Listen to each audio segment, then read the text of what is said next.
Hi అండి. ఆంధ్రప్రదేశ్ ఎన్నికలలో తెలుగుదేశం కూటమి ఒక బ్లండర్ మిస్టేక్ చేసింది, ఒక పెద్ద పొరపాటు చేసింది. ఇంకా చెప్పాలంటే అది ఒక పిచ్చి పని కూడా.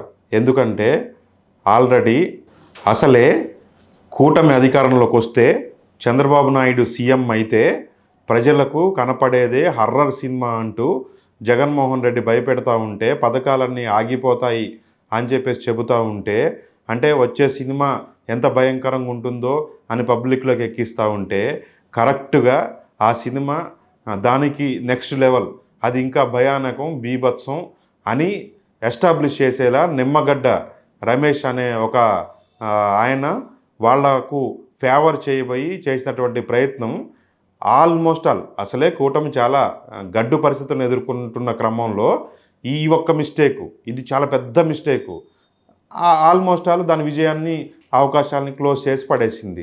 ఎందుకంటే రాష్ట్రంలో మొత్తం 1,10,00,000 కుటుంబాలకు రాష్ట్ర ప్రభుత్వం నుంచి బెనిఫిట్స్ అందుతూ ఉన్నాయి.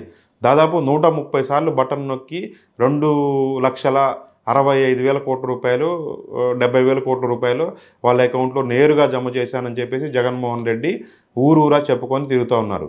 ఈ క్రమంలో ఆ అంశం పట్ల వ్యవహరించాల్సినటువంటి తీరు, వాళ్ళు చేసినటువంటి మిస్ఫైరు చివరకు వైసీపీ విజయ అవకాశాలను ఖచ్చితంగా పెంచిందని చెప్పాలి.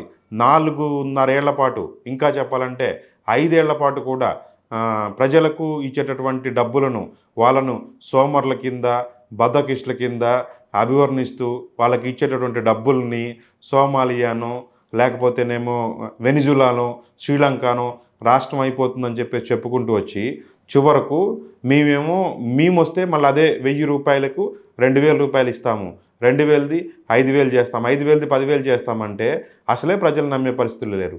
ఈ క్రమంలో ఈ నిమ్మగడ్డ ప్రసాద్ అనే ఆయన దాన్ని ధృవీకరించేలా చేసిన పని, దాదాపు 17,000 కోట్ల రూపాయల గవర్నమెంట్ డబ్బుల పంపిణీని ఆపిన తీరు లబ్ధిదారులందరినీ వామ్మో అంటే మళ్ళీ మనం జగన్ను నిలబెట్టుకోకపోతే నిజంగా ఇదే పరిస్థితి తలెత్తిద్ది అనేలాగా వాళ్లకు సినిమా కనిపించింది.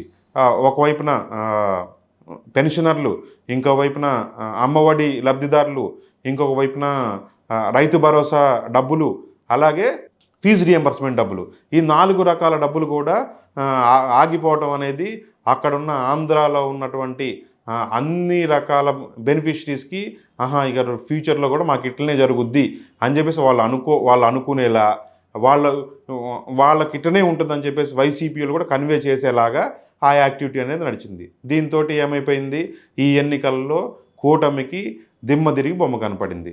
ఇటువంటి మిస్టేక్సే ఇంకా ఇంకా ఇంకా ఇంకా చేసుకోవడం వల్ల బాబు సీఎం అయ్యే అవకాశాలు ఆల్మోస్ట్ క్లోజ్ అయ్యాయి. ఈ ప్రయత్నాలు సాగకుండా చూసుకునే దాన్ని టీడీపీ నిర్లక్ష్యం చేసిందనే చెప్పుకోవాలి.